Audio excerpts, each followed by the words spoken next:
Welcome to the Dom.Hockey Podcast, proudly presented by Bentrates. Created by a former hockey player, Bentrates uses a proprietary algorithm to assign a true monetary value to a player's on-ice contributions and lets you compare that value directly to his cap hit. Bentrates evaluates professional players across leagues worldwide, including the NHL and AHL. Learn more at bentrates.com. Also brought to you by McKeen's Hockey. McKeen's produces the premier NHL draft guide featuring more than 200 player reports and comprehensive rankings. They also deliver in-depth prospect coverage through their annual team-by-team rankings and their trusted hockey pool yearbook. Visit mckeens.com and subscribe for just $16.50 Canadian for 3 months. Welcome into another episode of the Dom.Hockey the Podcast here. Dom, good Saturday morning to you. How are you today? I'm doing well, Chris. I got a tea time booked for 9:30 and then the afternoon with the grandkids, so I'm excited. How are you doing? I'm doing well. We'll keep the episode nice and short for you so you don't miss that tea time then. Oh, I won't miss it. Lots to go over here. And any particular spot where you want to start? I got my list, but I'll see if there's anywhere that you want to start. We'll go with your list. Alrighty. So you actually broke this news earlier this week. The Boston Bruins have hired a new assistant coach. He is the former head coach of the San Diego Gulls. Matt McIlvane? Is that how it's pronounced? McIlvane. So aside from the fact that he's the former head coach of San Diego, we know he's worked with Marco Sturm before. What else can you tell us about this guy? Well, a couple of things we have to clear up first when it comes to McIlvane. Number one, a lot of people are talking about him being German, for one. And number two, the conspiracy theorists out there are saying this was a hire because he was German, Sturm is German, and they're somehow going to use that to lure Leon Draisaitl to Boston. Number one, he is not German. He is American. He was born in, I believe, Illinois. He went to Europe to coach. Germany wasn't even the first place he went. I believe the first place he went was Switzerland.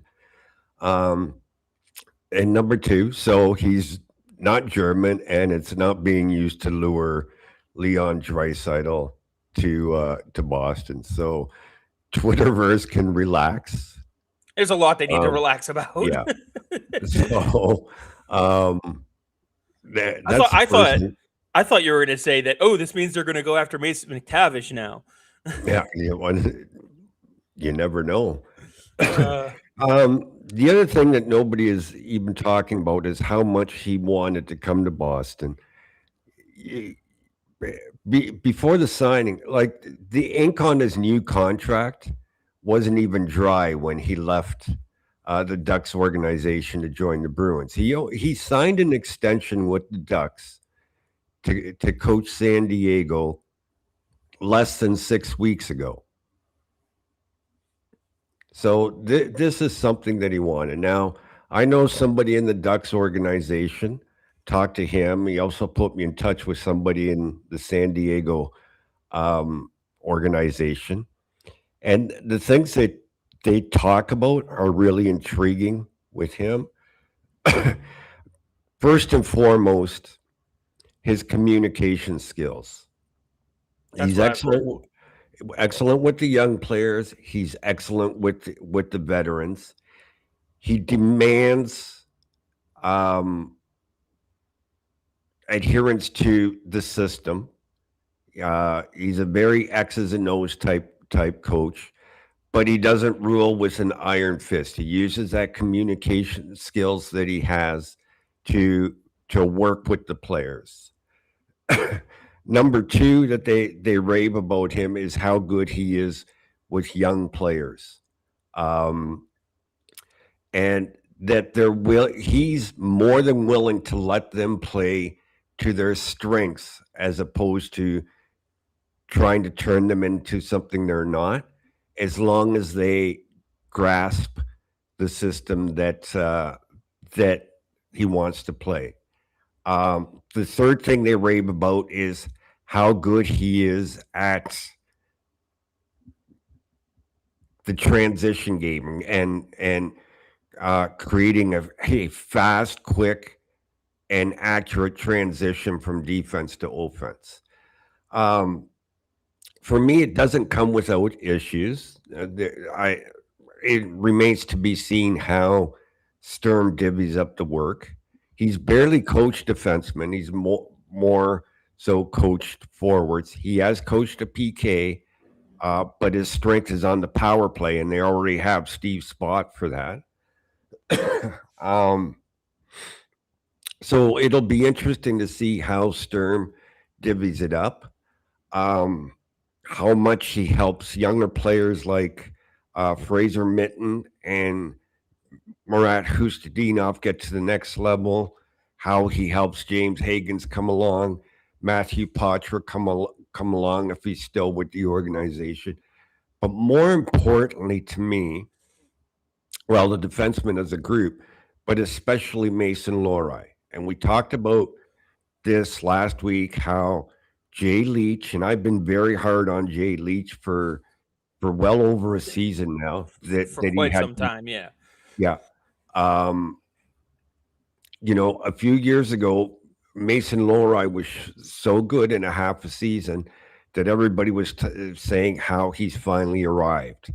I'm in no rush now to move Mason Lohrei, unless it improves the team, because I want to see what McIlvane can do with him, if he can get that out of him. Yeah, you beat me to it. I'm not excited. Like, I mean, I you know me, I'm open to trading anyone, but it has to make the team better. It has to make sense. And right now, I would be very excited to see what Mason Lohrei can do under another coach, because he did take a severe turn, but that was when Jay Leach was his coach as a defensive coach. Yeah. And now that Leach is gone, and we did see significant improvement from year 1 to year 2 under Leach for Mason Lohrei. I mean, he went from a minus 43 to a minus 10 or something or even I think barely positive last year. I think it was positive. We had like a 40 some odd 50-point swing in his plus minus. Now I know plus minus is not a fantastic statistic, but it shows you the swing in his game and how it buoyed from one season to another and from one coach to another. So I'd really be interested to see where he's at, especially now that they know that he can play the right side. Like, is that something that a different coach can tap into better? And Leach just wasn't that guy. No. Possible. So I know you beat me to it. There is another guy, though, that he had in San Diego that I do wonder if they look at maybe trying to bring over, because we know the Ducks and Sweeney have a decent working relationship as far as trades and stuff. I look at a guy like Sam Colangelo and see if that's someone he may have interest in bringing over. I mean, he's 24. He's a Massachusetts guy. We know how much Sweeney loves those Mass guys. He's a right shot, can play the wing, play center. Is it going to come to fruition? I don't know. I just wonder if that's someone that they look at because he knows him so well from his time in San Diego. So, and we know Boston needs forwards. Yeah, I mean, anything's possible, but you know me, I'm not into fantasy talk. No, I just think that's a name to look at, because you and I have both talked about how much Providence also needs to, construct their roster. And, at 24, he's someone who can, he's very much like a Lucas Reichel addition from last year, in my opinion. Yeah. Could give you something, might not. But we did also get some comments and a little bit of development from Don Sweeney when it comes to one of the current prospects, Andre Gasseau. Made a little bit of waves when he was graduating from college, and that season ended by basically saying he wanted to join the NHL right away. He obviously has not done that, and now we've got Sweeney basically saying, yeah, we'll find a trade partner for him, and basically trade his rights away. He has until August to sign with any team that has his rights. Can you share a little bit more about either the situation? I know you and I've talked a lot about Andre Gasseau, but what are your thoughts on, who's going to want him? Where would he be a good fit? And biggest question, what can Sweeney look to get back for just the rights of a college player Well, um, who was a 7th round pick, by the way? it's been a tough year because they're losing Gasseau, uh, it, Mason Langenbrunner, who I don't think really had any intention of playing hockey, was more so for his education. Phillips Vedback and Oscar Yelvik. And to I'm not that me, worried about losing Svedback, though. no, neither am I. I've talked about it many times. Was never impressed with his progression and stuff. Yelvik, of the four, a couple of years ago, looked the most promising to make it to the NHL, and then injuries happened. Um, Didn't he sign over in Europe too? yeah, Yeah, so he's signed. Gasol, he's not the type of player to come in and demand an NHL contract and burn a year off his contract right off the bat. He projects at best as a fourth liner, maybe a low end third liner might be there, but So like a Riley Tufte or a Jeffrey VL type yeah, kind of player. yeah. Fair. Which teams need. I mean, the Ducks proved it. Jeffrey VL had value for them, but you can find those guys. Yeah. So, like, you can talk about trading his rights. I mean, off the top of my head, Jimmy Vesey was in that situation. He got back a third round pick. Adam Fox was in that situation in Calgary. Then had his rights traded to Carolina, I believe, and then had his rights traded to the Rangers because that's the only place he was going to sign. And he got 2 second-round picks in. Andre Gasseau is not at that level. I was going to say those were much higher picks though. Gasseau in the 7th round. I mean, you might be lucky if you can get a 7th rounder in 2027 or 2028 draft. And that's probably what Sweeney is looking for. He's down 2 picks in 2027. Depending on what happens with the Leafs pick, we got to keep throwing that out there. So he might look for a 2027 pick somewhere late, just to recoup one of those draft picks that he's lost, because they're missing a third in the Peak trade, and they're missing a fifth in the Arvidsson trade. So that's probably what he's looking for, but I can't see it being anywhere above a 5th round pick at best. No, but given their history of selecting some of these guys, like I'm okay with that. Because I mean, if you can turn your 7th round pick from what year was he drafted? 2021? 21? I believe. If you can turn that into even a 6th round pick 5 years later, 6 years later, like you're still upgrading. Yeah. And then, it's a long time to wait, but if you can turn that 6th round pick into a 5th round pick, like that's the process of improving your asset. It's still a win. I mean, I'm not holding my breath over it. No, but it's still in the win column, and it's still something that helps you build your team. Yeah. And I think that's where a lot of people will lose sight of the overall large picture because, Andre Gasseau didn't step in, play a 4th line role. I mean, if this guy was John Beecher, we'd be celebrating the hell out of that pick. Yeah. And Beecher was a 1st round draft pick. So, like, the ceiling for a 7th round pick ain't very high. Less than 1% of them make it to the NHL. So, I personally wonder myself whether Gasseau was getting some bad advice. Because, like I said, he's not the type of player to demand an NHL contract right away to burn a year off. So I do wonder what kind of advice he's getting. I should know who his agent is, but off the top of my head, I don't. So, I can pull it up for you yeah, because I actually have it right here. I just got to find where he is on here. Gasseau's agent is. That part didn't load. Um, Actually, is it even listed? Because he's still not signed. probably won't be listed because he's not signed. But No, it's not listed. Interesting, but yeah, so I wonder. I honestly do wonder whether he's getting bad advice or whether he's just himself stubborn.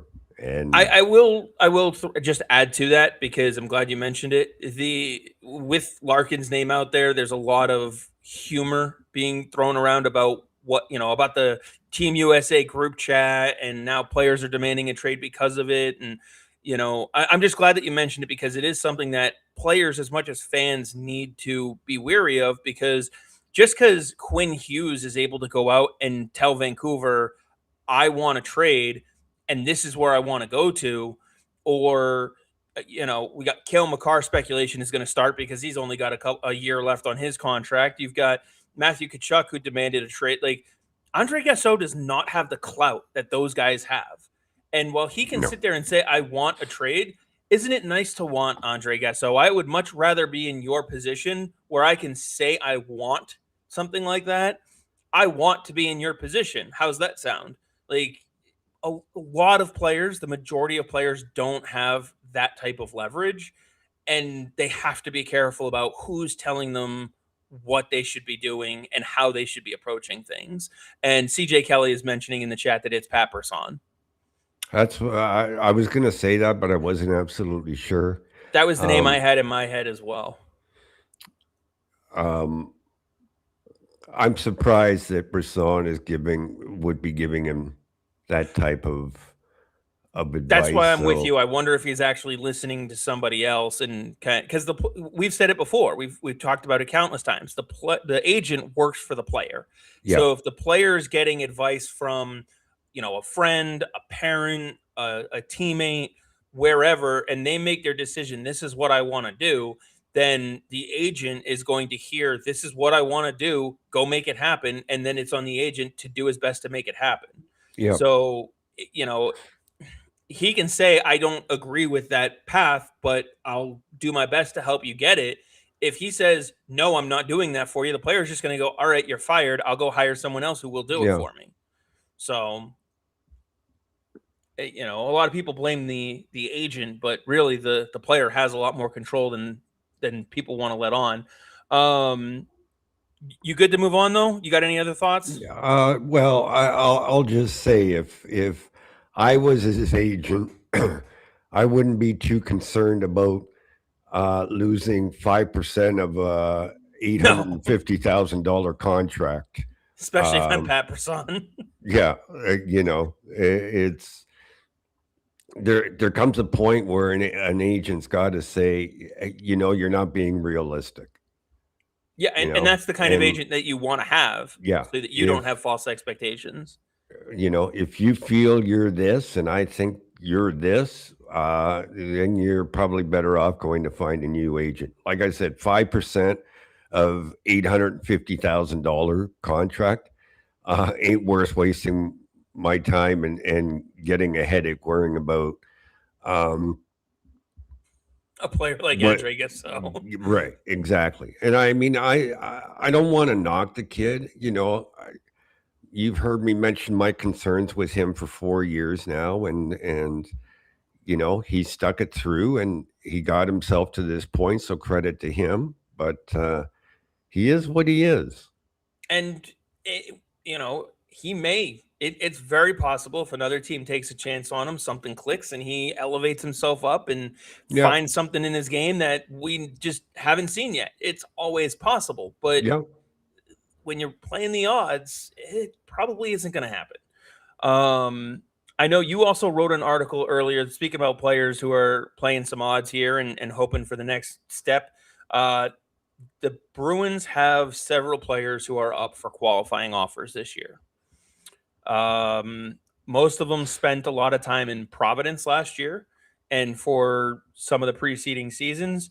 So just real quick, I want to run through the list. I think we'll agree on most of them.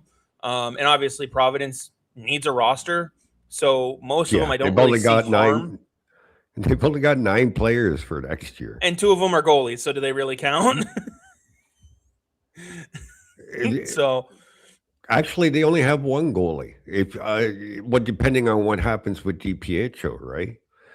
yeah, true, yeah, because DiPietro and Lundgren are the 2 that I'm counting. Yeah. So depending on where things go with DiPietro, which I think he's the one who gets moved. I really do, but we'll dive into that more another time. So Jordan Harris, a lot of people will remember him. He spent time on the Boston roster with injury, left shot D, qualifying offers just shy of 870,000. I don't see a problem in bringing him back. The only issue I have is the roster numbers, and I'm pretty sure he needs to go through waivers. So I'm not really sure if he's someone that the Bruins need to extend. No, I'm. It was a very, very small sample size. He was all right for 8 games that he got in the regular season. Sucked into one playoff game. Absolutely Yeah, terrible. Um, depending on what else they do on the defense, I'd rather give the spot to Frederick Brunet than Jordan Harris, especially with McIlvane on the staff now. Um, let him work with Brunet at the NHL level, even as yeah, a seventh defenseman. I'd rather Brunet 100%. had the spot. I totally agree with that. Yeah. And then obviously down in Providence, he spent most of his time forward. Riley Duran, his is also around 815,000 or so. Some of these numbers are going to adjust a little bit as the cap goes up, but that's what their current, because they're going to get adjusted based on the league minimum and stuff Yeah, like I that. But believe is 850,000 for next season. But yeah, because isn't that up from 725 or yeah, something? they have Okay. to offer them at least the qualifying offer to retain the rights. Right. So for him, that is about 815,000. Yeah. Would you bring him back? I would. I like Riley Duran. He's never been a goal scorer, but his energy is forechecking. I like you look at his what do you have? 2 games in Boston. Yeah. What Riley Duran does is he tilts the ice, and he did it at the NHL level, be it 2 games where he's involved in that, keeping the forecheck strong, going after it in the offensive zone, and when you do that, you're spending less time in your own zone. So yeah, he helps to tilt the ice. But he won't be in the NHL next year. This is more so for a Providence roster. For Providence, a low, Yeah, bottom 6 depth piece. I also wonder if keeping him around, you get one more year to look at him in Providence, and when Sean Corrali's contract is up after next season, you see whether or not Duran can fit on your fourth yeah, line next to a player like Mark Kastelik. exactly, Because I think exactly. those 2 would complement each other very well on a Yeah, fourth line role. So uh, we'll save him. We'll come back to him. Another forward, Alex Gendron. His contract offer would be about the same, 815K. We didn't get a huge look at him, but he is someone that they went out and I don't know how much they targeted him, but they traded for him. I think they bring him back. I mean, again, it's another yeah, Providence move. I don't see why you wouldn't bring him back. yeah. You bring him back for Providence. You qualify him, and hopefully find something that's there. I mean, he's always been a goal scorer. Um, and I keep stressing this. If they sign him, fans are going to start flipping out. But they have to build a Providence roster too. Um, I would much so rather see Gendron in Providence next year than Mate Blumel. exactly, exactly. So when you hear he's been qualified and signed, doesn't mean Boston. It means Providence. So um, he's worth bringing back to see if there's something there. And he had an injury this season, I believe, that caused him to miss some time once he got to Providence. So um, Yeah, he was out for a bit. On the back end, there's two more forwards. We're going to come back to them because they're probably going to take up a little bit more time to go over. But Max Warner on the back end, right-handed D. We know how much this team needs right shot D. Is he worth bringing back on a $815,000 qualifying offer? Honestly, in my opinion, the only reason why I do it is because he's a right shot D, and you just don't know where that position is going to go in your organization. I'd rather have one than not. yeah, well, he missed a lot of time with injury last season too. So um, to me, it's kind of curious because they did sign Dylan McKinnon to an AHL contract, which now gives you Sweeney, Gallagher, McKinnon under contract for the right side in Providence, and then you've got Wanner. What's he going to be? Your fourth defenseman on the right hand side. I'm indifferent on him. He's one of those guys that are big, uh, can skate, and is physical. That the Bruins are sometimes overly excited about. Fair. But he doesn't fit the skill and speed that they've been talking about since the season ended either. So Which is why he's I'm perfect for Ryan indifferent on. Mujanel in Providence. You got it. You got it.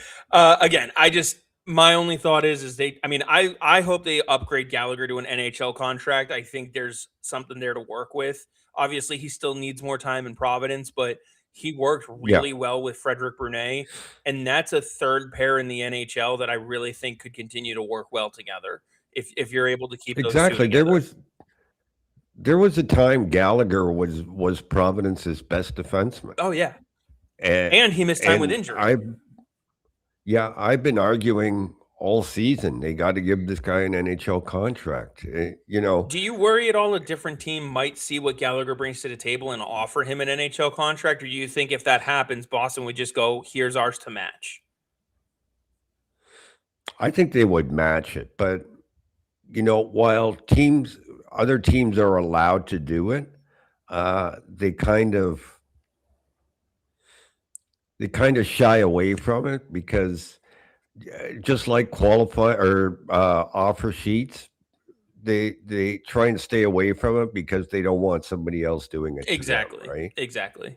Now we've got in the crease both Luke Kavalin and Simone Zayacek, who are both eligible for qualifying offers at again around 815K or so. We just mentioned DiPietro still under contract. He's got a higher guaranteed amount, so that'll make that situation a little more interesting. And they just signed Lundgren to a contract as well. So do you bring Calvin played a lot more in Maine in the ECHL? And Zazacek played real well aside from when he got injured. He played real well Yeah. last season. I loved what his game brought. So do you look at qualifying either one, both, or neither of them? Well, first of all, DiPietro is on a one-way contract, so he's guaranteed his what is it, Something 815,000 like that. that he's making. So depending again on what happens in Boston, he's going to be the starter in Providence. I want to see more of Zajac uh, because he didn't always get the top competition, but when he was in the net, he looked like he had some ability and was capable.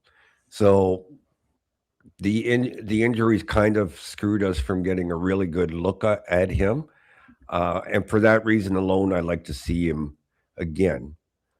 Which means that Lundgren would start in the ECHL. I have no problems with goaltenders starting in the ECHL. A lot of NHL goalies spent time there. So I have no problem with him starting there, which means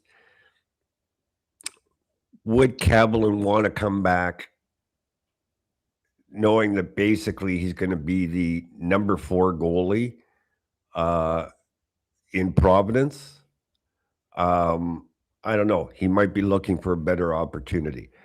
Cavallin was great in the E this season. He was fantastic, and when he came up to Providence, he held his own. Was very well. So there might be some potential there. I wouldn't call it NHL potential, but again, you have to remember you got to build a roster for Providence as well. Yeah, and all 31 other the teams have NHL. AHL teams that they need to build rosters for too. So, Right. he could easily slide in behind a,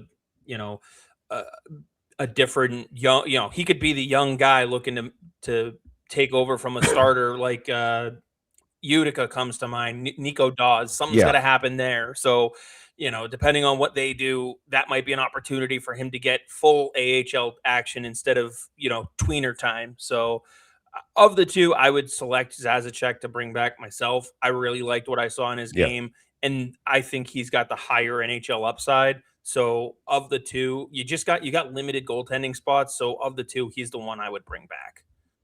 Yeah. Now the last two. Absolutely. The last two. Matthew Poitras and Fabian Lysell. Now, Matthew Poitras's qualifying offer is, again, around $815K, and Fabian Lysell's is going to be between $875 and $900K. I think most people are in on Poitras. Some people are in on Lysell. Where are you on these guys? I'll share with you after my thoughts. No doubt in my mind that you qualify Matthew Poitras. He 100%. Has trade value. You don't have to sign him to trade him. Is he not more valuable as a trade piece if he's on that QO? Absolutely. Well, first of all, to be able to trade him, unless you do it before July 1st, you have to give him his qualifying offer. Otherwise, you lose his rights. Yeah, I don't think we're going to see any moves until draft, though. That's my thought. I don't think any team's moving anybody until the draft or, maybe the week of the draft. Poitras fits that category for me for Boston. But, yeah, to your point, just having him on the qualifying offer, you can trade him all summer. To me, that's a no-brainer. Yeah. So Matthew Poitras is a no-brainer. Simply because of his trade value. He has value around the NHL.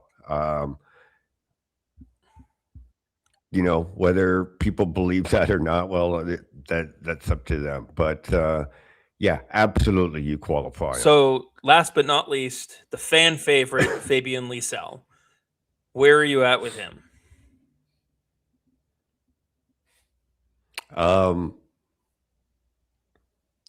I feel I'm going to be getting lots of messages after this one, but I would qualify him. Same. I would. Again, for the first time since probably the mid to late 70s, we have a coach, albeit an assistant coach, that finally has said, I want my players to play to their strengths. Bruins haven't had that since the mid to late 70s. It's always been the team motto to be a strong 200-foot player. So I want to see what's there. A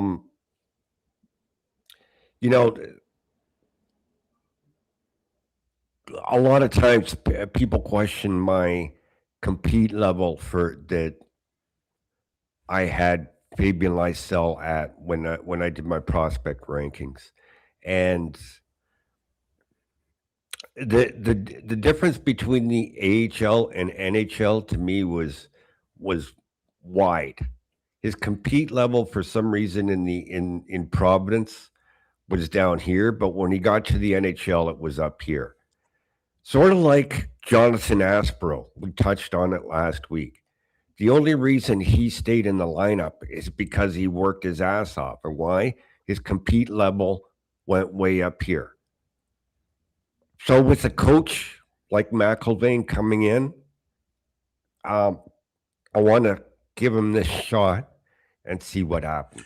Yeah, I think that's the right move. I mean, he's also only 23. You have a couple of cheap seasons left of team control, and unless he says, "Hey, I'm going to Europe to play," or this Yeah. other team says, "We'll take him super super cheap." I mean, you're getting a much lower return because at that point he's a depreciated asset. But for me, I look at it and go, if it clicks at any point in the next, he's got what, you have him until he's what, 27. You have his rights. Yeah. To me, he's the guy that you bring back on those 1-year deals to see if he can figure it out. Is this the year he might mature off the ice or mature in the ways that we need him to? And if he walks when he's 27, that's fine. Like, he Yeah. never figured it out. It happens. But for the investment that he is, 800 something $1,000, if he's still willing to sign that deal, you bring him into camp, you have another new coach, you tell him, look, this spot is available if you take it. If he doesn't take it, that's on him. Well, not only that, they've already invested 5 years in him. Yeah. Yeah. And to just walk away without really seeing what he's capable of when he's allowed to play his game is just, it's premature to me. Just really premature. Now, that's not to say you can't explore moving him. I know other teams out there liked him. He's got talent. That part is there. And he's got pieces. Yeah, but I think his value now is almost non-existent, Chris. Oh, yeah, true. He's got to be a throw-in in a trade if he's involved in a trade. If he's the throw-in that helps get a deal done that's going to help the NHL team, I would at least consider it. That's where I'm at with him. You can't. While he's got the first round pedigree in some ways, you can't live attached to it going forward. But he has first round talent, so you have to at least consider that fact. And then you also mentioned in a separate article this week. So after the qualifying offers that are needed, or I think it's before that, we will be entering on June 16th the buyout period, assuming the finals only goes 6 games. June 19th if it goes 7. I believe I remember those dates from your article correctly. Yeah, because 48 hours after the Stanley Cup final, or the Stanley Cup Finals is over, or June 15th, whichever is later. And you mentioned a couple names in your article as to who people want to see bought out. You mentioned Elias Lindholm and Jonas Korpisalo. Financially, neither one of them really make any sense. So I don't see that happening. No. But I did want to throw another name at you to see if it's something that you think they might consider. And that's Casey Middlestad. Okay. His first year would save you $3 million on the cap, and then his second year would carry a cap hit of $1.5 million. It's only a 2-year buyout, or do you try to move him? Because Middlestad is kind of one of those also 50-50 guys. Do you keep him? Do you try and trade him? Do you move off of him? That sort of thing. Middlestad can get you something in a trade. They're not going to buy him out.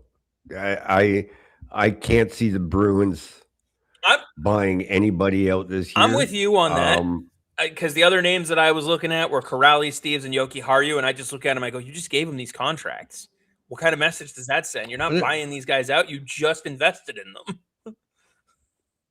Well, not only that, you can put them in Providence and you save $1,225,000 this year and carry the rest. So like Kuraly you could send him to Providence, isn't costing you anything on the cap. I think Yoki Haru is the only one that would retain money on the Boston cap. Yeah. But again, look, let's talk a little bit about Yoki Haru here. Sure. I don't know whether it's he doesn't fit the system, whether Leach had a role in this. I like to think Leach had a role in anything that wasn't good. But I'm sorry, but it's fact. The numbers don't lie. How can Yoki Haru go to um, Four Nations, go to the Olympics, go to the World Championships, and look like a totally different player Yeah, than what he was in Boston? I think Yoki I think Haru that falls on would coaching. have some, yeah, Yoki Haru will have some value around the league. May not be much, but especially as a right shot defenseman, he'd have some value. So, they're not going to buy him out. Like I said, those are the only other contracts that I looked at, and when people are going to Yeah. complain and want these ones bought out, so I figured we'd at least touch on them. And to your point with Corrali, Now, like if you are waving Corrali down to Providence, that means someone like a Riley Duran has stepped up and probably taken a role, or his game has completely fallen off. And if he's on waivers and another team says we'll take him for free, bye. yeah, You exactly. ain't complaining about that. That's what happened with Beecher last year. Are you complaining again if you lose John Beecher? No. I will say there will be some interesting buyouts around uh, the league, I believe. So we're seeing who gets bought out and who you might be able to snag up cheap after that, because they're still getting 2/3 of their salary. So it's not like they're going to be looking at a major payday re-signing with somebody else. Yeah. We are approaching the 45-minute mark, Dom. So I didn't know if you wanted to touch on anything else specific today or if you want to save some more for next week. Although I know next week we have a little bit of some special stuff going on because we got the draft coming up. Yeah, we'll have a guest next week talking strictly draft, Bruins possibilities in that draft. So, but one thing I want to touch on is Jamie Langenbrunner's replacement. So I tweeted this out yesterday that they've had a couple of conversations for potential replacement. Three things I'm looking for is one, somebody with experience; two, somebody somebody with experience; and three, somebody in place before the draft. I can live without number three. It's not 100% necessary, but I would like him there. The name that keeps getting thrown out a lot is Adam McQuaid. And I will say this: two things can be true at the same time. You can be a fan of Adam McQuaid and like Adam McQuaid, but you can also think he's not the person for the job. Yeah. And I look at this way for those that are, I shouldn't say people are clamoring for Adam McQuaid, but they feel that this is the way that the Bruins are leaning to. And look, I've been tough on the Bruins for the last several months, and they've gone out and corrected those issues. So I hope somebody is listening here. If I'm in a negotiation, we'll use a total hypothetical here, in trading for, let's say, Elias Pettersson. Okay. What experience does Adam McQuaid have to give me his 2 cents worth in that decision? Because, like we discussed last week, the person who is in charge of player personnel has to deal with every department in the organization, whether it's pro scouting, amateur scouting, analytics, all that. They all report to him. He's supposed to package everything together and present it to Don Sweeney and say, this is where we're at. What experience does Adam McQuaid have in that? This team is at a critical moment now. And, judging from Cam Neely's comments last week from his golf tournament about they're going to be active and they want to inject speed and skill, let's not forget the plan that was set in motion last year. The Bruins overachieved, and now I think they're looking down the wrong path if they're going to stray from the plan they set in motion last year. Stick to the plan, get somebody in there experienced. Adam McQuaid is not that person, and he's got no experience other than player development. Yeah. It's funny. As soon as you mention a player from another organization and Elias Pettersson, we start getting comments on Elias Pettersson. People don't want him. People don't want to trade for him. Although I would have fans start to think, at least, because right now you're in a situation with Elias Lindholm where bringing on an Elias Pettersson or a Darnell Nurse could help get you out of the Elias Lindholm contract.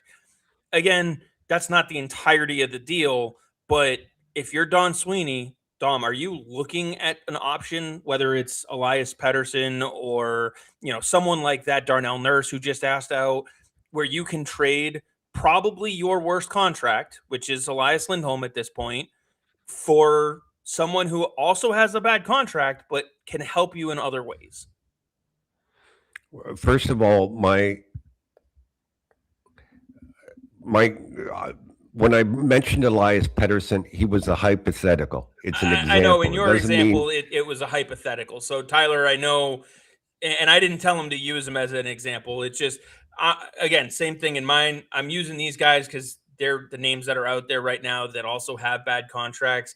I don't see you being able to get a Morgan Rielly, but there are a few other guys out there with non-favorable contracts.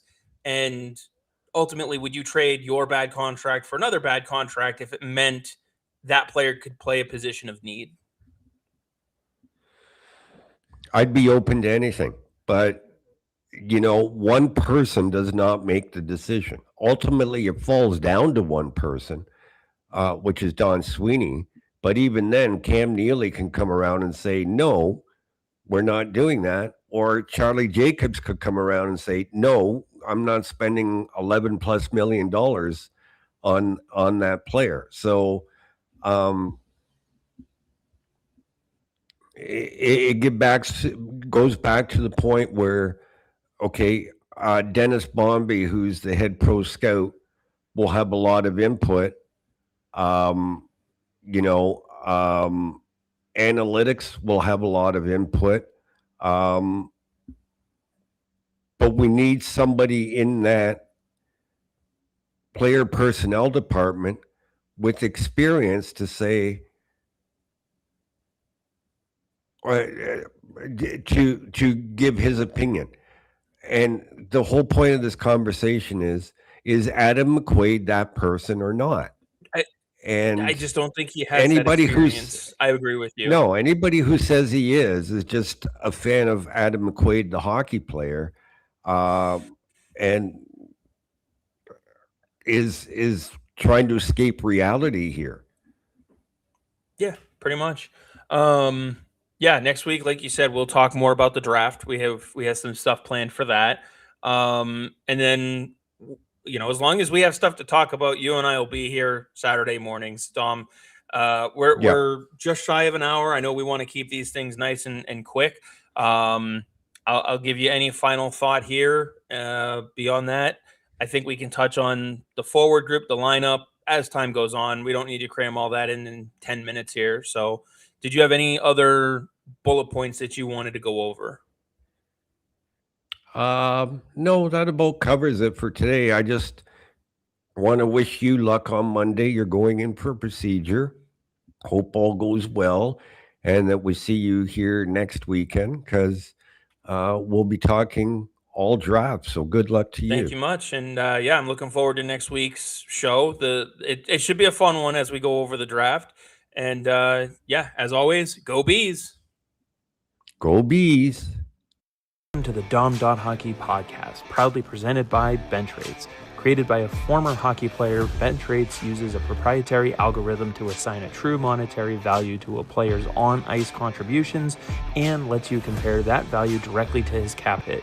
Bentrates evaluates professional players across leagues worldwide, including the NHL and AHL. Learn more at bentrates.com. Also brought to you by McKeen's Hockey.